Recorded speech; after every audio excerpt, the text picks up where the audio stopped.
November 12, 2022, a Saturday night in Moscow, Idaho. On the surface, it was just another weekend in a college town. 4 students, Kaylee Gonsalves, Madison Mogan, Xana Kernodle, and Ethan Chapin, were spending the night much like their peers. Parties, time with friends, nothing unusual. But by the early hours of November 13th, their lives would be stolen in an act of violence so shocking it would paralyze the town and captivate the nation. Welcome to a bonus episode to our Season 1 about the Idaho Four. If you aren't up to speed on this case, go check out episodes 1 through 3. This will make a lot more sense. By midday on the 13th, police were on the scene at 1122 King Road.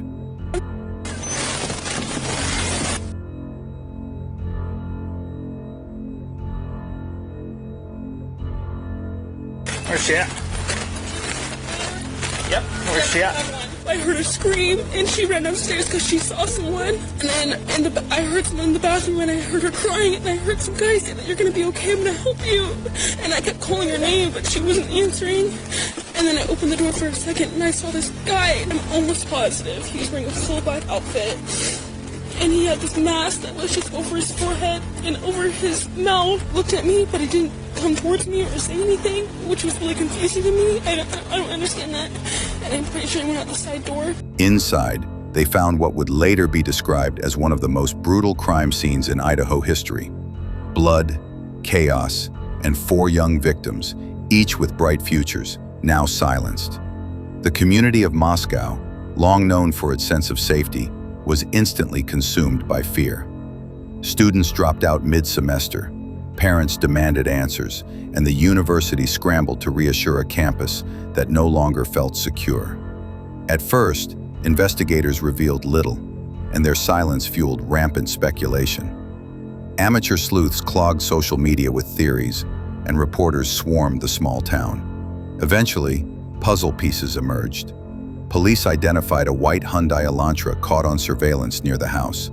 They tracked cell tower data from the night of the murders, and in a chilling detail, they found a leather knife sheath beside one of the victims.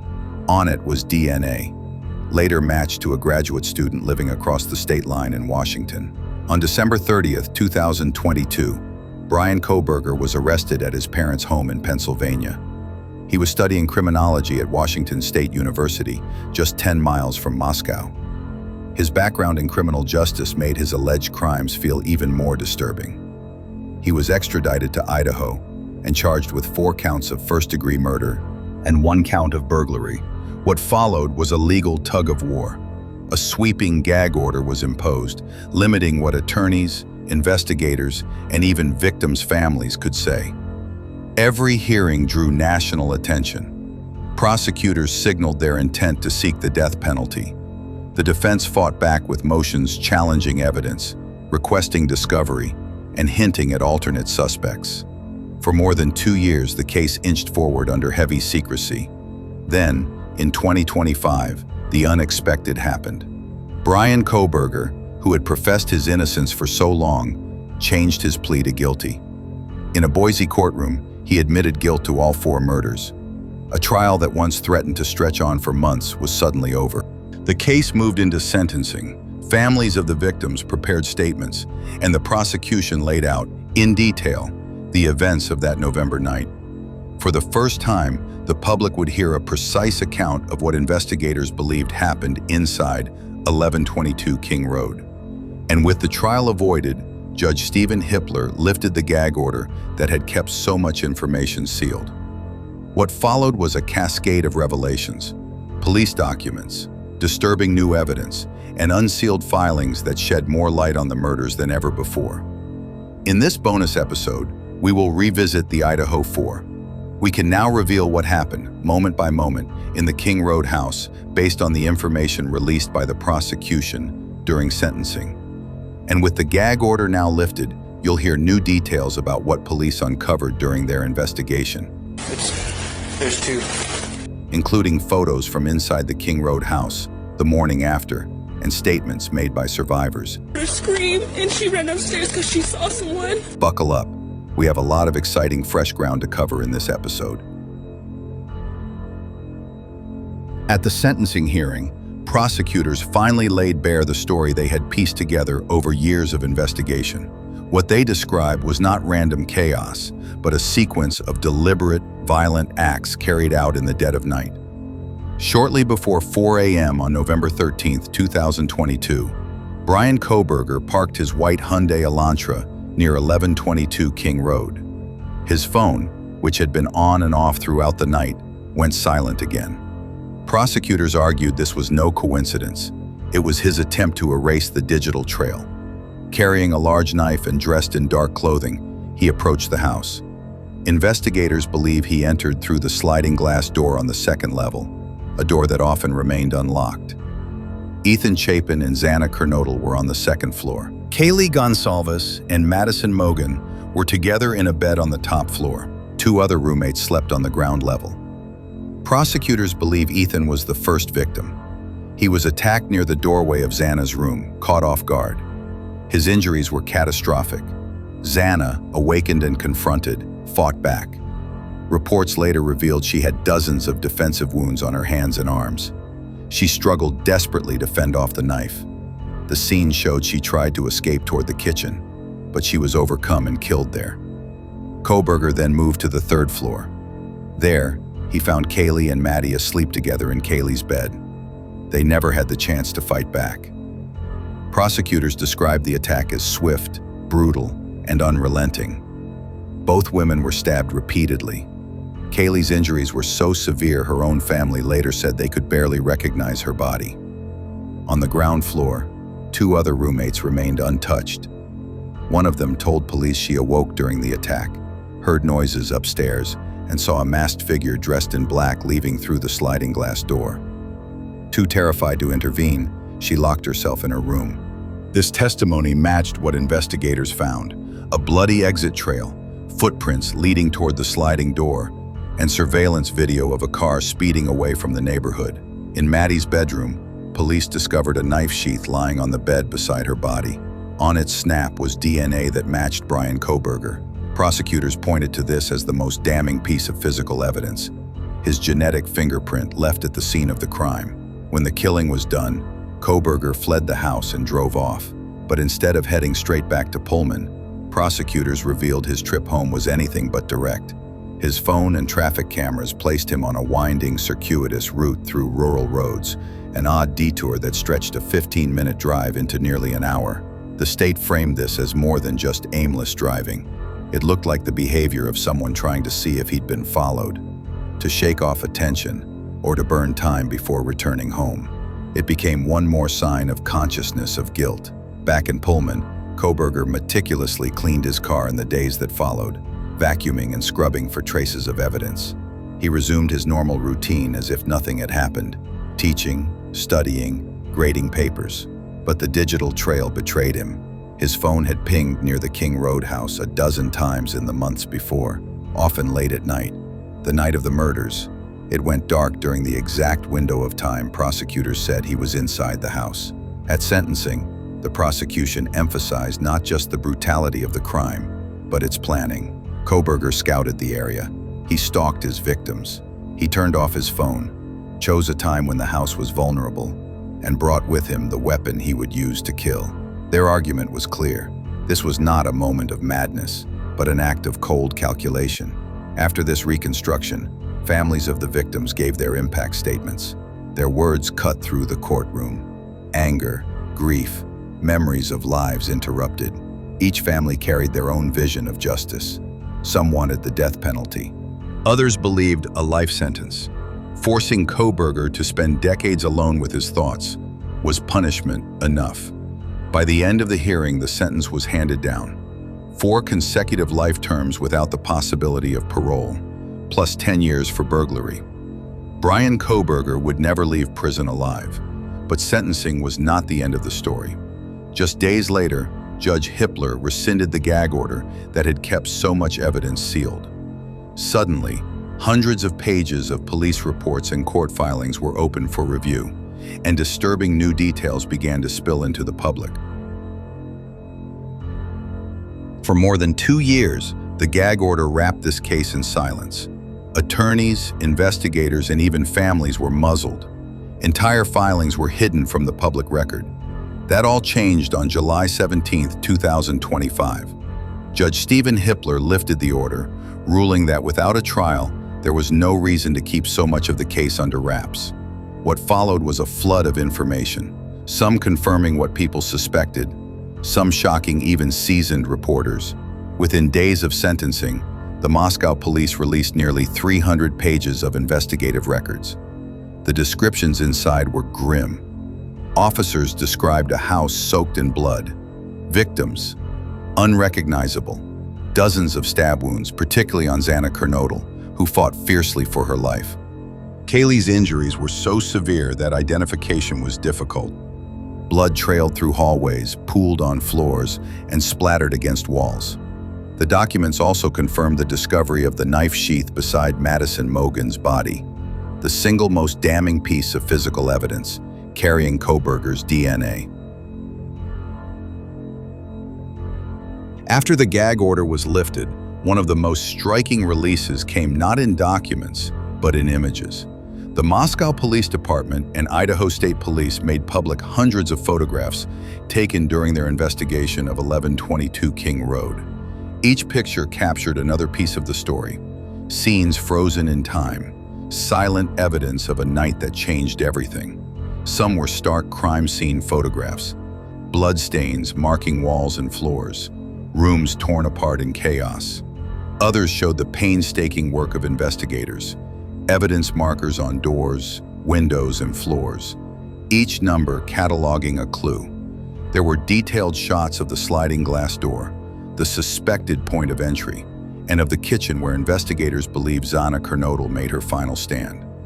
In one series, the camera lingers on footprints.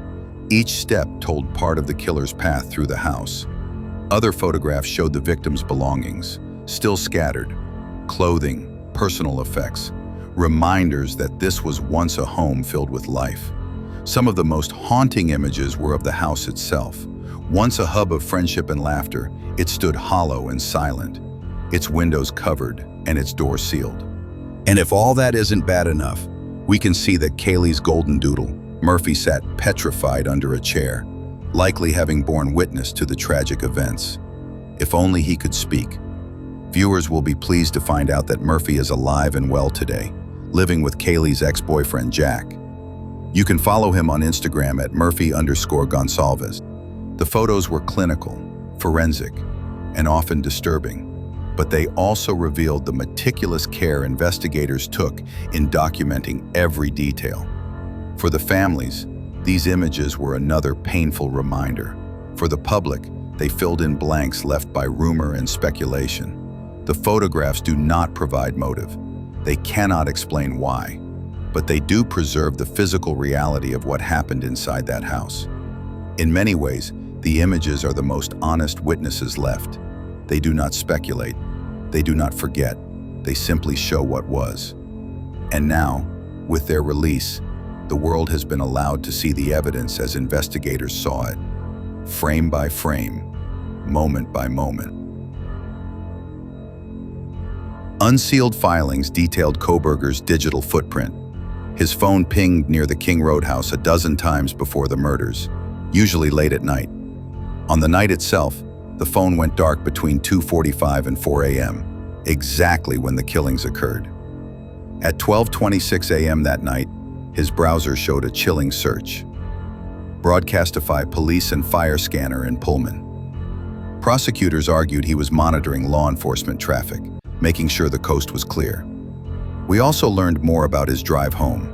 Instead of heading directly to Pullman, Kohberger zigzagged through rural roads. Traffic cameras and phone pings tracked his car looping south, then west, before finally crossing into Washington nearly an hour later. Investigators called it a circuitous route, part panic, part paranoia. Some newly released documents contained witness statements that never surfaced before. A woman reported seeing a strange man staring at her while she walked her dog near the house weeks before the murders. Another tip came from Pennsylvania, where a dancer recalled Kohberger boasting that he wanted to kill people. Survivors described a broken door at the King Road house in the weeks leading up to the crime. suggesting someone had tried to get inside before. Together, these accounts painted a picture of stalking. And then we have the records released by the Pullman PD after the gag order was lifted. It was previously known that Kohberger had applied for a doctoral-level graduate research assistant position with Pullman PD in the spring 2022. Unfortunately, the application and essay are considered employment records, which are exempt from release under the Washington FOIA law. However, we do learn that Kohberger had interviewed with Chief Jenkins for the position in April 2022. In a follow-up email, Kohberger expressed his excitement about potentially being picked for the role. However, he does not appear to have been the top candidate for the position, and ultimately did not work with Pullman PD. It seems that he would not have been a good fit for that job in the end. He was also briefly a suspect in a 2021 burglary in Pullman. Although the burglary happened before Kohberger moved to Pullman to attend WSU, it also happened to coincide with an orientation at WSU that Kohberger was thought to have attended. Kohberger was initially connected to the burglary because the victim reported that the burglar entered her home wearing a burgundy ski mask and brandishing a knife, which bore some resemblance to the events on King Road. However, Kohberger was cleared in that case when WSU officials were able to confirm that he would not have been on campus on the night the burglary occurred, and would not otherwise have a reason to be in Pullman, since he was still finishing his master's degree studies in Pennsylvania at DeSales University. Even jail records became public. Inmates and officers noted Kohberger's obsessive routines, waking multiple times each and compulsively washing his hands. He seemed consumed by ritual, as if trying to scrub away guilt that never left. Judge Hippler's order didn't just unlock old police reports. It triggered a review of more than 240 sealed court filings, motions about alternate perpetrators, exhibits shown at sentencing, including sensitive photos, no contact order modifications, discovery battles between defense and prosecution. Not all of these documents are public yet, but for the first time, there's a process forcing both sides to justify secrecy. Many will likely see the light of day in the months ahead. Despite the flood of revelations, the heart of the case remains clouded. The murder weapon itself was never recovered. No document or testimony has explained why Kohberger committed the murders. And sealed filings, perhaps containing defense theories or investigative leads that went nowhere, remain hidden. The lifting of the gag order gave the world a clearer picture of what happened inside 1122 King Road. But clarity is not the same as closure. For the families, the community, and anyone still searching for a motive, the story remains unfinished. Since sentencing, Kohberger's story hasn't ended at the courtroom door. Now serving life without parole, his new world is the Idaho Maximum Security Institution in Kuna, Idaho. He's housed in J Block, one of the most restrictive wings. Inmates there spend about 23 hours a day in their cells, with just 1 hour for outdoor recreation. Showers are rationed to every other day. Kohberger has already filed complaints about his time inside. He claims he's being taunted through vents and yelled at almost all hours of the day. According to documents, the harassment includes graphic threats and sexual remarks. He even requested a transfer to another housing unit, citing safety concerns. Prison officials have yet to grant that request. Other inmates and guards have noted his obsessive routines. He reportedly washes his hands dozens of times a day, spends up to an hour in the shower, and often stays awake through the night, pacing his cell. An inmate who once shared a cell block with him described Kohberger as polite, even intelligent, but odd. He rarely talked about his own case, though he sometimes asked others about theirs. The only flash of anger came when he misinterpreted a comment during a televised sports game, convinced another prisoner had insulted him or his mother. The confrontation fizzled once the misunderstanding was cleared up. Beyond that, his life is a monotony of isolation, ritual, and taunting voices through steel and concrete. Recently leaked hidden camera footage of Kohberger in his cell seems to confirm that he's not having a great time. It is worth noting that the veracity of the video has not been confirmed as of the publication of this bonus episode. This is where Bryan Kohberger will remain, day after day for the rest of his life. A far cry from the criminology lecture halls he once haunted, and a reminder that the story of the Idaho Four continues long after the verdict. If you enjoyed this bonus episode, don't forget to hit like and subscribe to see what we have coming up in future seasons of U of M. Next on the docket, we travel to Northern Illinois University, where a former student went off his meds and attacked a full lecture hall on campus. The details are as interesting as they are disturbing. U of M is all about crime on campus. If there is a campus tragedy you'd like us to explore, let us know in the comments. We look forward to seeing you again for the next season of University of Murder.